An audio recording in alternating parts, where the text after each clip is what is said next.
네, 그럼 지금부터 테스트 케이스 생성 방법에 대해서 구체적으로 살펴보도록 하겠습니다.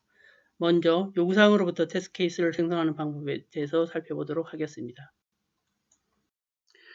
네, 요구사항으로부터 테스트 케이스를 생성하는 방법은 크게 테스팅 범주를 분류할 때 블랙박스 테스팅 범주에 속한다고 볼 수 있겠습니다. 테스팅을 크게 두 개의 범주로 나눈다고 하면 블랙박스 테스팅과 화이트 박스 테스팅으로 나눌 수 있겠는데, 블랙박스 테스팅이라고 하는 것은 테스트 대상의 내부 정보를 전혀 들여다보지 않고 테스팅을 하는 그런 방법이 되겠고, 그에 비해서 화이트박스 테스팅은 테스트 대상의 내부적인 어떤 제어 흐름과 같이 어떤 논리적인 구조를 들여다볼 수 있어요. 그래서 블랙박스 테스팅은 내부 로직을 들여다보지 않기 때문에 테스팅을 할 때, 좀 테스트 케이스 생성할 때 오로지 리퀘어먼트로부터 테스트 케이스를 생성을 해야 되는데 반해서 화이트박스 테스팅을 할 때는 리퀘어먼트뿐만 아니라 내부 어떤 정보를 바탕으로 테스트 케이스를 생성할 수 있어요. 그래서 예서처럼 리퀘어먼트로부터 테스트 케이스를 생성하는 방법은 온전하게 블랙박스 테스팅 범주에 속한다고 볼 수 있겠습니다. 그래서 블랙박스 테스팅은 요구사항으로부터 테스트 케이스를 생성하기 때문에 나중에 테스팅을 할 때도 내부 로직을 들여다보지 않고 그 겉으로 드러난 기능, 그 다음에 겉으로 보이는 그 인터페이스를 중심으로 테스팅을 수행을 하는 방법이 되겠고, 그것에 비해서 화이트박스 테스팅은 테스팅을 할 때 내부 로직의 흐름을, 그 어떤 제어 흐름 같은 것들을 관찰한다는 거죠. 그래서 그런 면에서 블랙박스 테스팅과 화이트박스 테스팅이 차이가 나는데, 리퀘어먼트로부터 테스트 케이스 생성하는 방법은 바로 그렇게 블랙박스 테스팅의 범주에 속한다라고 볼 수 있겠습니다. 그 다음에 이렇게 리퀘어먼트로부터 테스트 케이스 생성하는 방법은 펑셔널 테스팅, 기능 테스팅에 아주 유용하게 이제 활용될 수 있겠습니다. 그래서 기능 테스팅이라고 하는 것은 어떤 리퀘어먼트가 주어졌을 때, 그런 리퀘어먼트가 주어졌을 때 애플리케이션이나 어떤 모듈이나 시스템이나 어떤 서브 시스템들이 그런 주어진 리퀘어먼트의 기능성, 그런 기능성을 정확하게 구현했는지를 확인하는 것이 기능 테스트가 되겠죠. 그래서 그런 면에서 이렇게 리퀘어먼트로부터 테스트 케이스를 생성하는 방법은 펑셔널 테스팅에 유용하게 활용될 수 있다는 거죠. 네, IEEE 스탠다드 829에 의하면 테스팅 과정에서 다양한 문서들을 만들어내게 되는데, 몇 가지 문서들을 이제 한번 볼까요?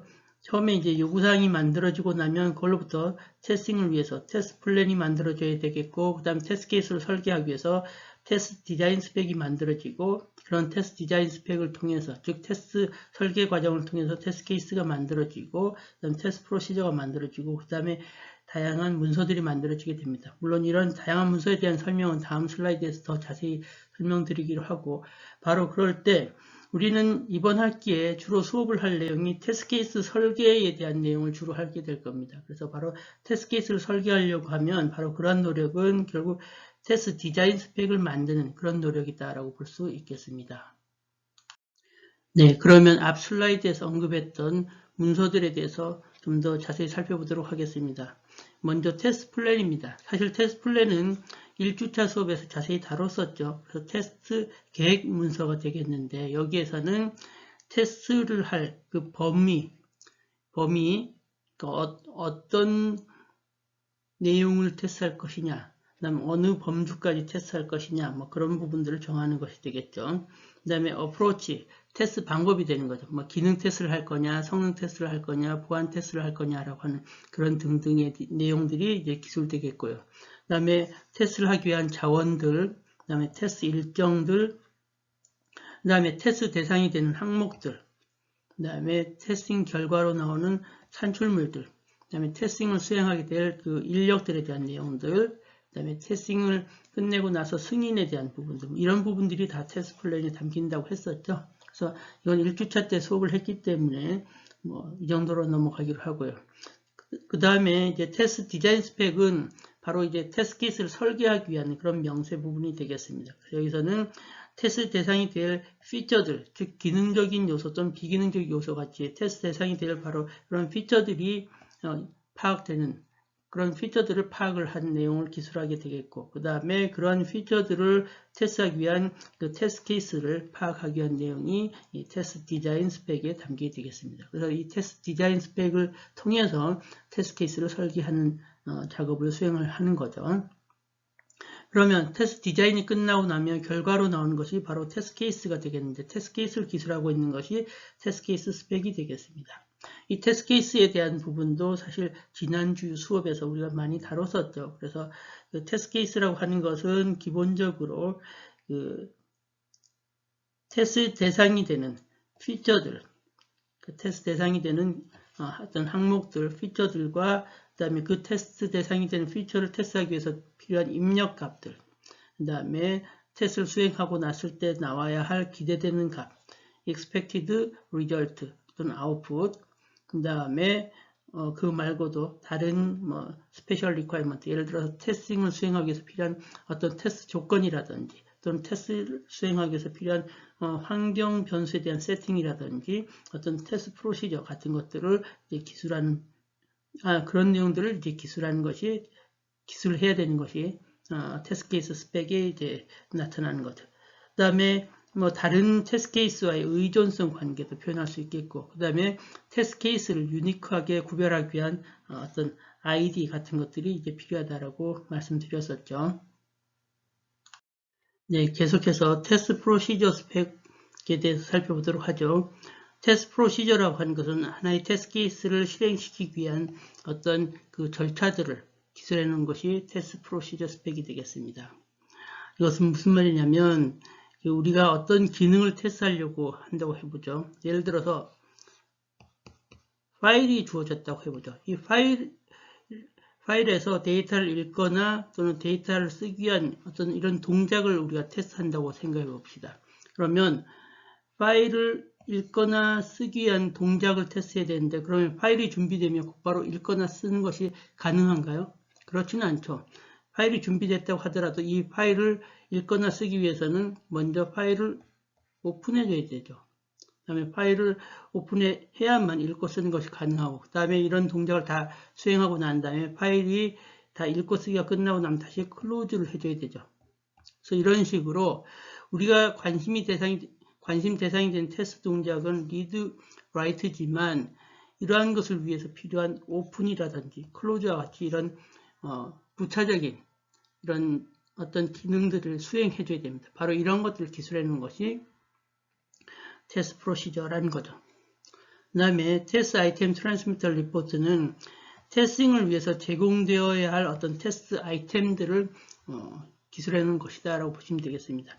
예를 들어서 어떤 소프트웨어 시스템이 있는데 이것이 테스트 대상 소프트웨어 시스템에 입력을 넣어줘야 된다고 생각해 보죠. 근데 이런 입력을 사용자가 일일이 입력을 넣어줘서 테스트도 할 수 있지만 우리가 대량의 데이터를 읽어와서 그것을 차례대로 입력을 넣고 싶다라고 해서 그렇게 어떤 데이터베이스가 필요하다라고 생각해 보죠. 바로 그럴 때 이 모듈을 또는 이 시스템을 테스팅하기 위해서 필요한 이런 데이터베이스 이런 것들이 이제 테스트 아이템 트랜스미터 리포트에 표현된다는 거죠. 그 다음에 테스트 로그는 테스트 수행 중에 관찰된 내용들을 기술하는 것이 되겠고요. 그 다음에 테스트 인시던트 리포트는 결국 테스트를 수행하고 나면 결과는 성공 또는 실패 또는 inconclusive 이렇게 된다고 했었죠. 성공은 뭐예요? 우리가 기대했던 결과랑 테스트 대상의 수행 결과가 일치할 때를 우리는 성공이라고 하죠. 그럼 fail은 그렇지 않을 때가 이제 fail이 되는 거죠. 그럼 inconclusive 뭐라고 했어요? 어떤 이유에서인지 모르겠지만 테스트 대상이 실행되지 않았거나 그럴 때는 우리가 성공인지 실패인지 판단할 수 없는 그런 경우를 우리가 inconclusive라고 이제 부른다고 했었죠. 바로 이럴 때 fail이라든지 inconclusive 같이 뭔가 우리가 추가적으로 더 조사할 필요가 있을 때 그런 어떤 스페셜 이벤트를 기술하는 것이 그런 내용은 이제 테스트 인시던트 리포트에 기술한다는 거죠. 그 다음에 테스트 썸머리는 우리가 수행했던 그 테스팅 활동들의 결과를 요약해 놓은 것이다 라고 보시면 되겠습니다. 그래서 우리가 테스트 대상이 되어야 할 어떤 요소들, 그 다음에 그런 요소들에 대해서 어떤 테스트 케이스를 가지고 테스트를 실행했고 그 수행한 결과가 무엇이고 이런 것들을 요약해 놓은 것이 테스트 서머리라고 보시면 되겠습니다. 네, 그러면 본격적으로 테스트 케이스 선택의 문제에 대해서 살펴보도록 하겠습니다. 네, 그럼 먼저 리퀘어먼트에 대해서 다시 한번 보도록 하죠. 테스트 케이스를 생성한다는 측면에서 보면 리퀘어먼트라고 하는 것은 스타팅 포인트에 해당한다고 보시면 되겠습니다. 우리가 개발 초기에는 리퀘어먼트라고 하는 것은 사람들의 어떤 마음속에 있는 것이 되겠지만 이것이 이제 구체적으로 소프트웨어를 개발하기 위해서는 이제 좀 더 구체적인 형태로, 즉 UML에서의 use case나 시퀀스 다이그램, 스테이트 차트 같이 이런 모델링 요소를 이용을 해서 구체적으로 이제 기술될 수 있겠고요. 그다음에 이렇게 구체적으로 기술된 요구사항은 좀 더 이제 포멀 스펙 언어를 써서 포멀하게 이제 기술될 수도 있겠습니다. 대표적인 포멀 스펙 언어로 G라든지 RSML 이런 것들을 써서 좀 더 엄격하게 구체적으로 기술될 수도 있습니다. 네, requirement spec은 크게 나누면 informal requirement spec과 formal requirement spec으로 나눠질 수 있겠습니다. 그래서 formal requirement spec은 formal specification range를 사용을 해서 스펙을 기술한 경우가 되겠고요. informal requirement spec은 여러 유형의 다이어그램이나 또는 유스 케이스를 이용을 해서 리퀘어먼트 스펙을 기술한 경우가 되겠습니다. 그래서 이번 학기에서는 우리가 테스트 케이스를 생성하는 방법을 배우게 될 건데 그것은 다 이렇게 인포멀 리퀘어먼트 스펙을 기반으로 해서 테스트 케이스를 생성하는 그런 방법이 되겠습니다. 그래서 이퀴벌런트 파티셔닝, 바운더리 밸류 애널리시스, 커즈 이펙트 그래핑과 그것을 기반으로 한 디시전 테이블, 프리디ክ티브 베이스 테스팅 테스트 케이스 생성 방법에 대해서 배우게 될 겁니다. 그렇지만 컴비너토리얼이나 스타티스티컬 방법은 다루지는 않습니다. 그 다음에 포멀 스펙을 기반으로 한 테스트 케이스 생성 방법도 다루지는 않습니다. 네, 그러면 테스트 셀렉션 문제에 대해서 살펴보도록 하겠습니다. 여기서 테스트 셀렉션 할 때 여기서 테스트는 테스트 케이스를 의미합니다. 즉 테스트 케이스 선택의 문제라는 거죠. 테스트 케이스 선택의 문제라고 하는 것은 테스트 케이스들의 부분 집합 T를 찾는 문제다라는 겁니다. 여기서 부분 집합 T는 어떤 집합이냐면 T의 각각의 원소를 가지고 테스트 대상 프로그램 P를 수행을 했을 때 그것이 프로그램 P에 있는 모든 오류를 발견할 수 있도록 하는 그런 T를 찾는 것이 테스트 셀렉션 프로블럼이다라는 겁니다. 그래서 이제 말은 상당히 이제 그럴듯해서 쉬울 것 같지만 실제로 이런 그 테스트 T를 찾는 문제에 대해서는 어떤 정형화된 알고리즘이 존재하지는 않습니다. 그래서 결국 사람들은 어떤 휴리스틱이나 또는 모델 기반 방법들을 써서 가능하면 효과적인 테스트 케이스를 생성하는 방법을 이제 찾으려고 노력을 하고 있는 거죠. 그래서 결국 이 테스트 케이스 선택의 문제라고 하는 것은 테스트 대상 프로그램 P가 가질 수 있는 인풋 도메인, 그 인풋 도메인이 있을 때 인풋 도메인 D의 부분 집합인 테스트 T를 찾는 거고 이 테스트 T는 가능하면 프로그램 P에 있는 많은 오류들을 발견할 수 있도록 하는 그런 가능하면 많은 오류를 찾을 수 있는 최소의 집합 T를 찾는 것이 결국 우리가 도전해야 할 문제다라는 거죠. 그런데 이런 문제는 결코 쉽지 않은 이유가 인풋 도메인이라고 하는 것이 사이즈가 크고 그다음에 복잡하기 때문에 이런 테스트 셋 T를 찾는 문제는 결코 쉬운 문제는 아니다라는 거죠. 네, 어떤 그 주어진 프로그램이 있다고 할 때 그 주어진 프로그램의 인풋 도메인에 있는 모든 원소를 가지고 테스트를 수행하는 것을 우리는 이그조스티브 테스팅이라고 부릅니다. 그런데 어떤 테스트 대상 프로그램이 있을 때 그 테스트 대상 프로그램을 이그조스티브하게 테스팅한다는 것은 불가능해요. 지금 모든 그 입력을 가지고 테스팅한다는 것은 불가능하죠. 왜냐하면 인풋 도메인의 사이즈가 너무 크기 때문에 보통의 경우는 그래서 너무 크기 때문에 불가능하다는 거죠. 예를 들어서 정수의 합을 계산하는 썸이라고 하는 프로그램이 있다고 해봅시다. 이 썸이라고 하는 기능은 정수를 합한다고 했으니까 정수를 더하기를 한다고 했는데 정수는 어때요? 마이너스 무한대에서부터 플러스 무한대까지 인풋 도메인의 범위가 무한해요. 그런데 거기에서 모든 원소들을 골라서 더하기를 해본다라고 하는 것은 불가능하겠죠. 뿐만 아니라 인풋 도메인의 컴플렉시티, 복잡도라고 하는 것 또한 그 테스트 케이스를 만들어낼 때 어려움을 이제 추가하는 그런 요소로 작용한다라는 거죠. 네, 앞에서 인풋 도메인 사이즈가 커진다라고 했는데 그 인풋 도메인 사이즈가 얼마나 커지는지 우리가 한번 따져볼까요? 어떤 프로그램 P가 주어졌습니다. 그런데 이 프로그램 P는 그 정수들의 시퀀스들을 이제 정렬을 하는 프로그램이에요. 그러니까 오름차순으로 정렬하는 프로그램 P가 주어졌다고 해보죠. 근데 이 프로그램 P가 그 2바이트 머신에서 동작한다고 해보죠. 그래서 2바이트 머신에서 동작을 하니까 정수의 범위가 마이너스 32,768에서 플러스 32,767까지 범위예요. 그러면 우리가 여기 이 범위에서 프로그램 P가 가질 수 있는 인풋 도메인은 어떻게 돼요? 모든 가능한 그 정수들의 시퀀스가 되겠죠. 이 범위 내에서. 그래서 예를 들어서 이 범위 내에서 정수 3개를 골라서 그것이 하나의 시퀀스가 된다라고 하면은 그 얼마의 그 시퀀스가 만들어질 수 있겠죠. 이 범주니까 이것이 65,536 그래서 이제 순서를 갖는 것이 의미가 있으니까 퍼뮤테이션이죠. 퍼뮤테이션이고 원소 3개 하면 이렇게 됩니다. 이것만 해도 많은데 그렇지 않고 이것이 원소가 3개가 아니라 4개다. 65,536 퍼뮤테이션 4. 그 다음 5개면 5. 이런 식으로 하면 엄청나게 많은 그런 시퀀스들이 만들어지겠죠.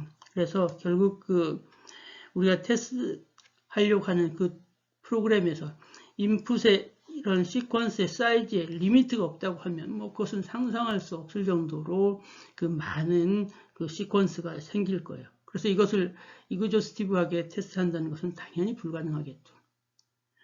그런데 이제 그렇지 않고 사이즈가 리미트가 없을 때는 말도 못하지만 사이즈가 그 리미트가 있다고 해보죠. 어떤 1보다 큰 어떤 리미트가 있다고 하더라도 그 사이즈가 얼마나 큰지 우리가 계산해 볼 수 있을 겁니다.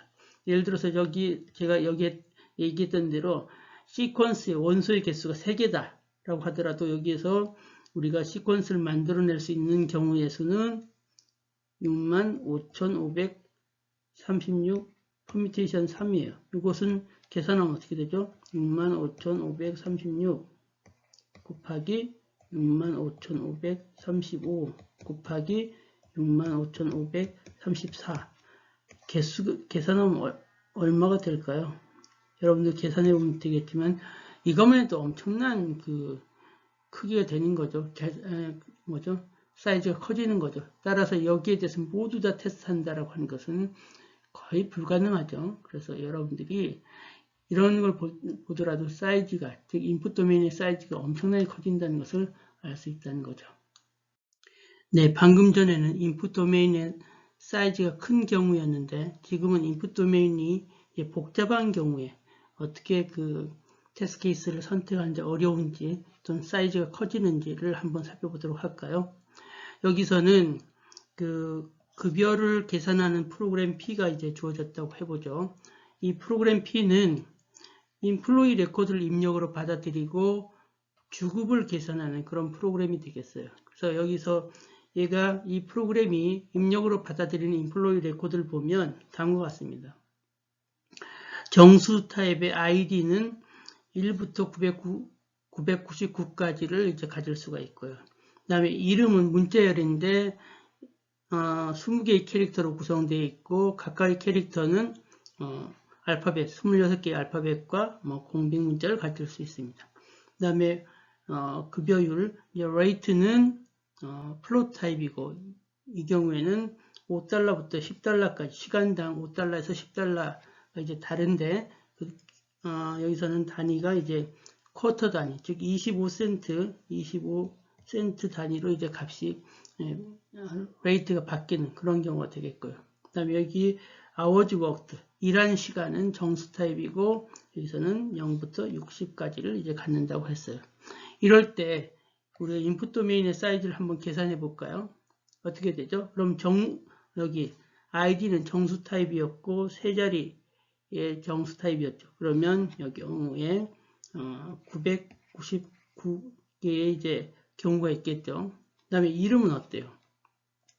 이름은 20개 캐릭터로 되어 있고, 각 캐릭터가 알파벳 26자 또는 공백 문자니까 맨 첫 번째 칸에는 공백이 올 수 없으니까 여기는 26개의 그 알파벳이 올 수 있죠. 그 다음 두 번째는 어때요? 여기서는 이제 알파벳뿐만 아니라 공백도 올 수 있으니까 27개죠. 그 다음도 27개 해서 전체 20개의 길이니까 그 경우는 26 곱하기 27의 19승이 되겠죠. 그 다음에 rate는 여기 25센트 단위로 $5부터 $10까지 가니까 $5, 5.25, 5.50 그렇게 하니까 이 경우는 몇 가지가 생기죠.